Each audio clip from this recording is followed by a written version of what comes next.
Yo os voy a contar un poco la calidad de datos en colecciones de historia natural. He estructurado esta presentación en dos partes.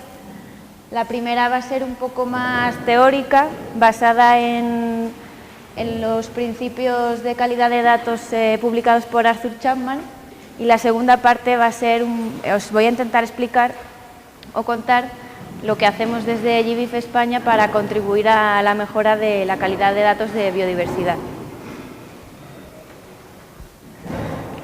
Entonces, como digo, la primera parte está basada fundamentalmente en esta publicación, en Principles of Data Quality de Arthur Chapman, que fue publicada en 2005 por GBIF. Ahí, bueno, tenéis el enlace directo a esta publicación por si queréis ampliar la información. Y bueno, voy a empezar hablando del uso que se da a los datos sobre biodiversidad. Hasta hace poco, los usos que se daban a los datos almacenados en herbarios o en museos de historia natural eran bastante restringidos. Sobre todo se hacían estudios taxonómicos y ecológicos y recientemente también estudios biogeográficos y filogenéticos. Pero gracias a las nuevas tecnologías y con el uso extendido de Internet, que hace posible el acceso generalizado a este tipo de datos, estos usos han aumentado ampliamente. Y, por ejemplo, podemos realizar estudios de población y distribución de especies, estudios sobre migración, son muy útiles a la hora de realizar planes para la conservación de espacios naturales. También se pueden realizar estudios de modelo de distribución de especies y modelo de cambio climático. También un aspecto importante de estos datos es que cada vez se usan más en disciplinas que tienen que ver con el aspecto humano. Por ejemplo, se utilizan en agricultura, montes y pesca, en salud y seguridad públicas, etcétera. De ahí, bueno, la importancia una vez más de que estos datos pues, tengan la mejor calidad posible. Esta imagen de aquí enlaza a una publicación también de Arthur Chapman, donde reúne todos estos usos que acabo de citar junto con ejemplos de cada uno de ellos. Entonces, ¿qué es la calidad de los datos? ¿A qué nos referimos cuando hablamos sobre calidad de datos? Pues la calidad de datos viene determinada por lo útil que es un dato para un determinado uso. Es decir, aquí lo cita muy bien Chrisman, el propósito general al describir la calidad de los datos de un registro concreto es describir la adecuación del registro para un uso particular que el usuario tenga en mente en ese momento. Entonces, para explicar un poco esto, tenemos aquí un ejemplo. Si queremos realizar un estudio sobre una especie A y la información de partida que tenemos es su distribución, que es lo que viene marcado en rojo, es lo único que conocemos es el área de distribución, que es Tasmania. Si en el estudio nos preguntamos o queremos saber la especie A se encuentra en Tasmania, pues con la información de partida podemos responder a esa pregunta, podemos decir que sí, por lo tanto ese dato sí sería válido para este tipo de estudio. Pero sin embargo, si en el estudio nos preguntamos o queremos averiguar si la especie A se encuentra en el área de conservación del patrimonio de Tasmania, que es la que viene aquí dibujada, pues con nuestros datos de partida no podemos responder a esa pregunta, porque sabemos que está en Tasmania, pero no sabemos el área concreta de distribución de esa especie. Entonces, en este caso, el dato no tendría calidad para este estudio. Y bueno, antes de revisar uno a uno los principios sobre calidad de datos, quería repasar con vosotros la cadena de información por la que va pasando el dato desde su recolección hasta su publicación en Internet. Entonces, bueno, aquí arriba podéis ver la dirección en la que va aumentando el coste de corrección de errores. Es decir, va a ser más difícil corregir estos errores en los últimos pasos de la cadena, por lo que es preferible revisar bien estos datos en los primeros estadios. Bueno, podemos pensar que el primer paso sería la recolección, pero en realidad existe un paso previo muy importante que es la planificación, que suele correr a cargo de la institución o del grupo de trabajo. Con ella tiene que dejarse muy claro qué queremos conseguir en el estudio y cómo pretendemos alcanzarlo. Entonces, una buena planificación nos va a ahorrar muchos esfuerzos en los pasos posteriores de la cadena. Ahora sí, vendría el paso de la recolección, que es cuando salimos al campo y recolectamos nuestro material. Este material tiene que ser documentado en etiquetas o en cuadernos de campo, y esta documentación es la que va a pasar a la fase de digitalización, que es la parte del fichado de datos en bases de datos. Posteriormente, lo ideal sería que existiese un paso de control de calidad, es decir, que hubiese unas personas que revisaran estos datos antes de su publicación en Internet, y que si encontraran cualquier fallo, pues se pusiesen en contacto con la fuente de ese error, pues ya sea con los recolectores si ha habido algún fallo en las etiquetas, o con los técnicos de digitalización si han detectado algún fallo en el fichado. Y por último, pues ya vendría esto es lo que quería decir del feedback. Y por último vendría la publicación de estos datos en Internet. Y de igual manera sería ideal que si el usuario encontrara algún tipo de error en esos datos, se pusiese en contacto con el centro que ha publicado esos datos para reportar el error. Y ahora vamos a ver qué tipo de errores pueden ser producidos en cada etapa.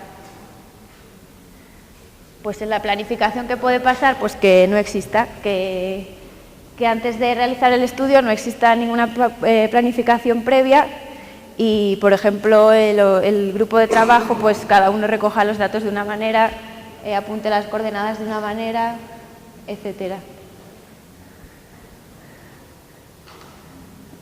En los pasos de recolección y documentación, pues es un error muy típico, es que salimos al campo, apuntamos la información someramente y cuando queremos plasmarlo unos días después, pues o se nos ha olvidado o pues lo que produce es que vayamos perdiendo información en el camino.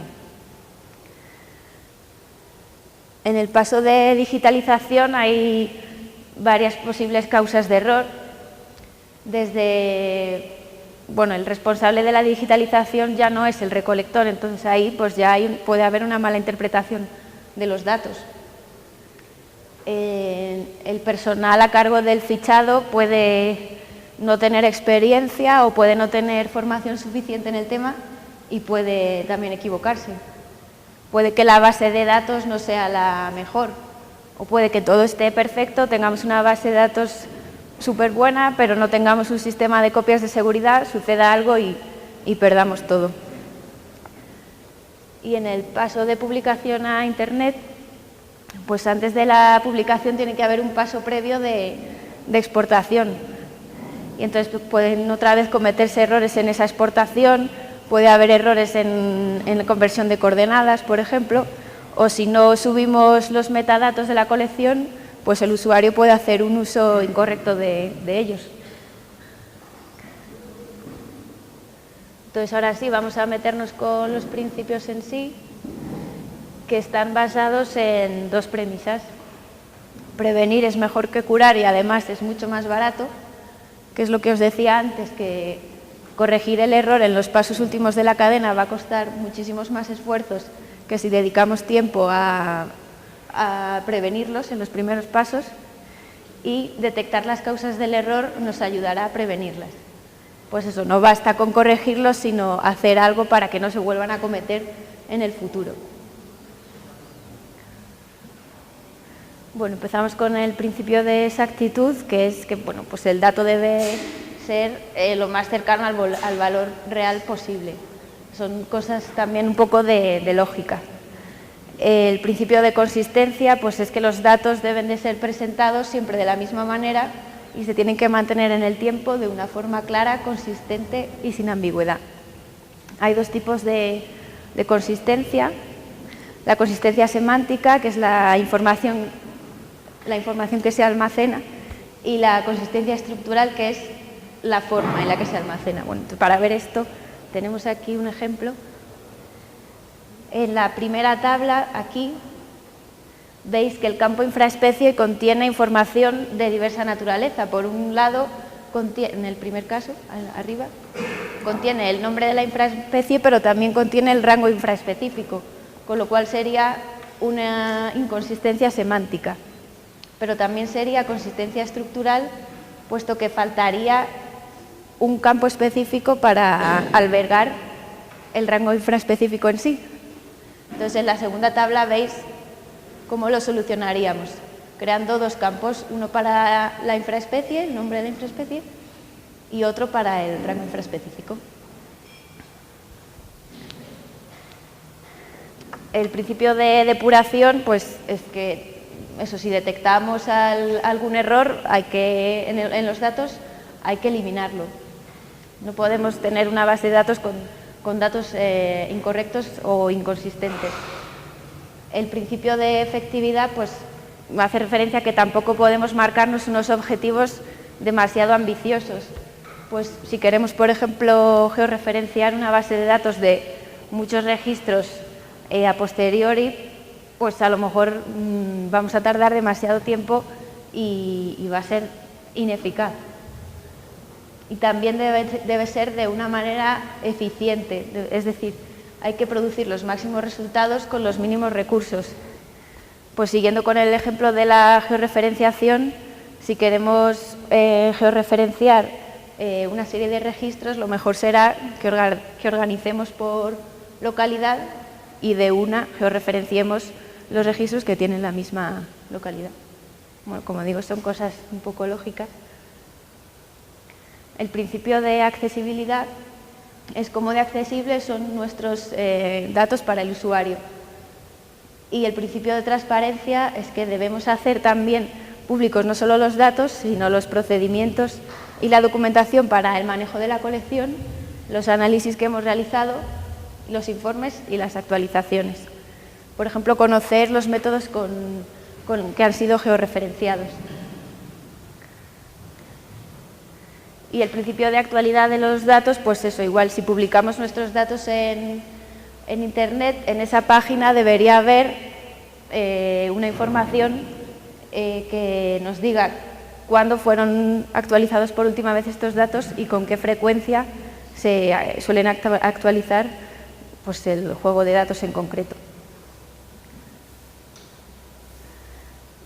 Y bueno, también debemos tener en cuenta estas características que ya han salido previamente, pues es muy importante tener una buena documentación, ya que permite al usuario saber si esos datos se van a ajustar al uso que quiera hacer de ellos. También es muy importante que exista una comunicación entre los distintos pasos de la cadena, por la cual pues, se puedan reportar errores encontrados. Es muy importante que todas las personas relacionadas en esta cadena estén bien formadas y bien entrenadas. Y también es muy importante crear protocolos de actuación que sirvan de base para la formación del personal y para las tareas del día a día. Entonces podemos acabar con dos citas. En general, un buen entendimiento de los errores y su propagación conduce a un control activo de la calidad. Y ya que el error es algo ineludible, asumámoslo, reconozcámoslo, pues lo detectemos, lo registremos y quede documentado pues, para que no se vuelva a repetir en el futuro. Y ahora sí, voy a contar un poco qué hacemos desde GBIF España para contribuir a la mejora de la calidad de los datos. Y esto lo hacemos desde tres frentes principales. Por un lado, la formación. Realizamos talleres de formación de diversa temática y uno de ellos pues, es nuestro taller sobre calidad en bases de datos de biodiversidad. Otro frente es el desarrollo de una herramienta de validación que se llama Darwin Test. Y por último, hemos creado un repositorio o un localizador de recursos que tienen que ver con la calidad de datos que se llama Biodiversity Data Quality Hub, o más conocido por sus siglas BDQ. Entonces vamos a ver un poco cada uno de ellos. Bueno, resaltar que la formación en GBIF España es de vital importancia, ya que con estos talleres se pretende sacar el máximo rendimiento posible a esa fuente de datos de biodiversidad que estamos haciendo disponibles. Llevamos a cabo talleres sobre calidad desde 2007 y desde entonces se han venido repitiendo anualmente.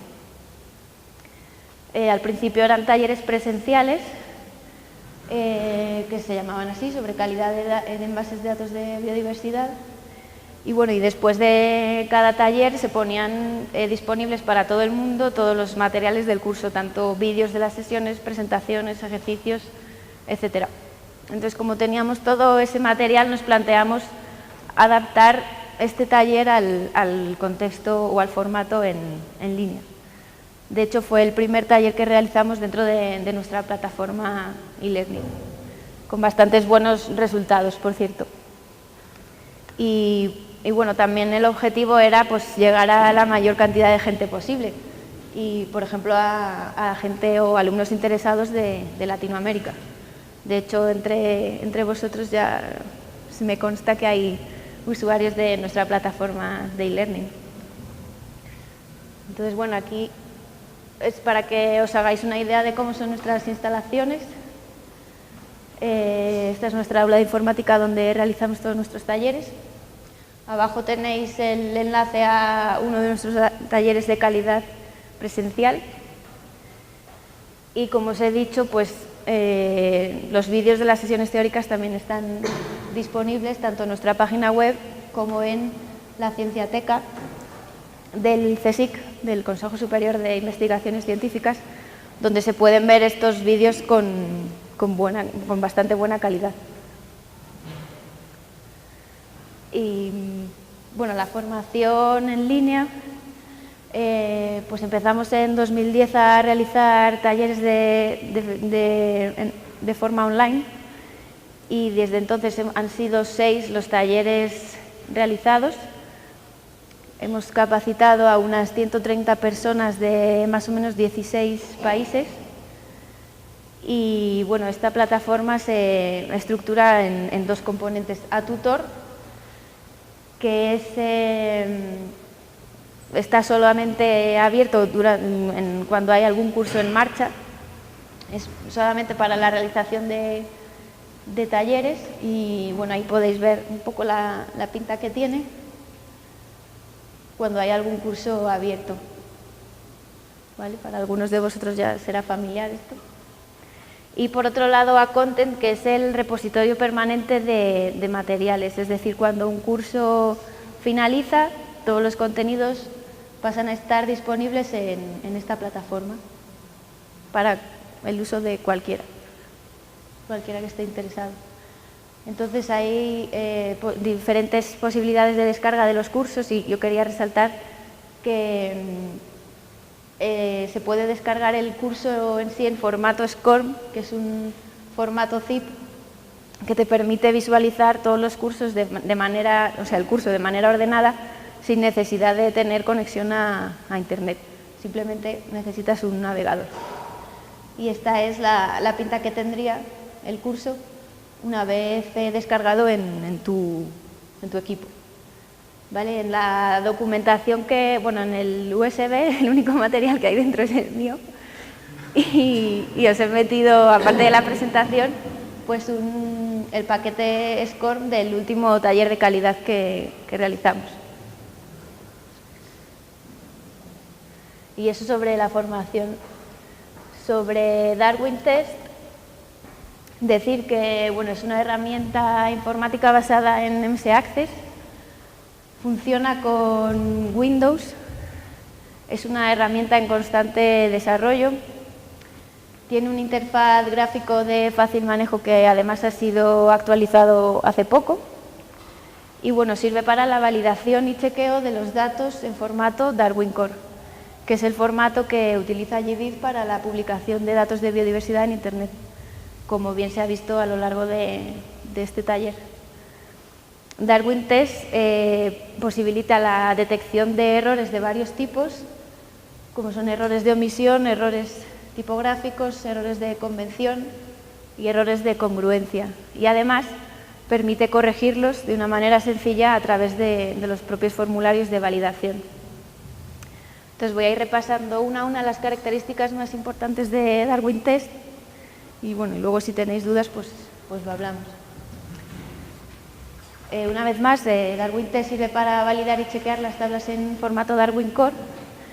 Se permite la activación y desactivación de las consultas existentes para adecuarlo a las necesidades del usuario, así como la creación de nuevas consultas.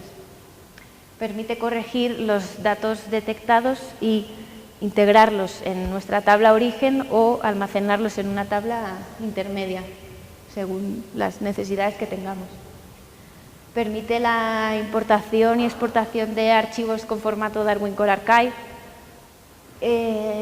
Darwin Core Archive es un nuevo estándar que pretende hacer más efectiva y más simple la publicación de datos en Internet. Es un archivo zip que contiene por un lado los propios datos y por otro los metadatos. También permite la importación de datos procedentes de archivos ML y XML, que son los que contienen estos metadatos de la colección. Para chequear los nombres científicos, se puede hacer comparando o bien con la tabla de nombres de especies 2000 o con la tabla de archivos de autoridad taxonómica del SIB Colombia. Ambas tablas están disponibles en nuestra página web en la sección de Darwin Test. Y también se puede comparar con otra base de datos de nombres científicos que tenga el usuario, siempre que cumpla una serie de requisitos. Otra característica es que permite la conversión de coordenadas MGRS de grados hexagesimales o UTM a coordenadas geográficas en grados decimales, que es las que utiliza GBIF para publicar estos datos. Detecta y elimina caracteres ASCII anómalos y los reemplaza por caracteres válidos. Permite la creación y gestión de filtros para eliminar registros o generalizar coordenadas. Esto es cuando nos interesa que la información de algún espécimen no se publique de manera específica y queramos generalizar nuestras coordenadas, también permite hacerlo. Y permite, esto es una cosa también más o menos reciente, la creación o la obtención de un índice de calidad aparente, o ICA, para el seguimiento de la mejora de la calidad de los datos. Este ICA se calcula en base al componente taxonómico, geográfico y temporal de la colección. Y se deja ahí un enlace a la página del ICA donde explicamos más cómo se obtiene este índice y cómo se calcula. Y en el contexto de GBIF España es muy importante, ya que nos permite hacer el seguimiento de la calidad de las colecciones que están publicando datos en GBIF España. Entonces os he traído un ejemplo de, por ejemplo, la colección de artrópodos de la Universidad de Oviedo. En esta gráfica, en la línea azul, nos marca la evolución de la cantidad de registros publicados y la línea rosa nos dice cómo va evolucionando la calidad de este juego de datos cada vez que se hace una nueva actualización. Este es el menú principal de Darwin Test, de la aplicación, y aquí a la derecha os he dejado unos vídeos tutoriales que la verdad que son muy claros, donde explican pues todos los procesos que os he mencionado antes, desde pues, corrección de caracteres ASCII, conversión de coordenadas, cómo crear este índice de calidad, etc. Y bueno, hablando de cómo se puede descargar Darwin Test, se puede descargar desde nuestra página web, en la sección de Darwin Test, y ofrecemos varias posibilidades de descarga, dependiendo de si el usuario pues, maneja Access 2003 o 2007. También se puede descargar una vez más el código fuente de la aplicación, también pues, si son usuarios de Access 2003 o 2007, y este código fuente también se puede descargar desde SourceForge, como todas nuestras otras aplicaciones informáticas, como ayer Paco estuvo contándonos.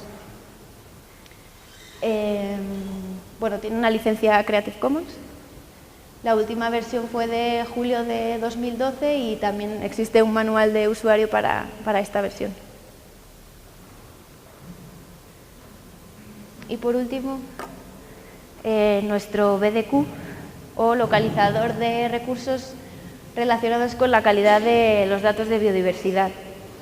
Este localizador es producto de la pasada reunión de nodos europeos de GBIF, en la que GBIF España quedó a cargo de realizar esta herramienta. Se hizo pues, de manera que fuese compatible con el Centro de Recursos en Línea del secretario de GBIF, que mostró Dani el martes, y tiene una estructura pues, de herramientas que tengan que ver con la calidad de los datos, tesauros, formación y procesos y experiencias. Y bueno, este repositorio está creado y gestionado por nosotros, pero pretendemos que sea algo interactivo y que si alguien echa de menos pues, alguna herramienta o alguna publicación, se ponga en contacto con nosotros directamente por correo electrónico, o existe también un formulario para reportar esos comentarios o para añadir recursos. Ese es el enlace directo al repositorio, y en esta página pues, podemos encontrar una parte que es una presentación en Flash que tiene esta pinta, ¿vale? Esto es como el menú principal y aquí veis pues, cómo se estructura y se puede ir navegando por cada elemento, y dentro de, pues, por ejemplo, herramientas tendríamos un espacio dedicado a cada una de ellas, y en la segunda parte de esta página tendríamos pues un link directo a cada uno de los recursos junto con sus metadatos. Y también en el material que tenéis en el USB os he dejado la presentación en Flash en un archivo. Y bueno, esto sería más o menos, no sé si he ido muy rápido. ¿Alguna cosa?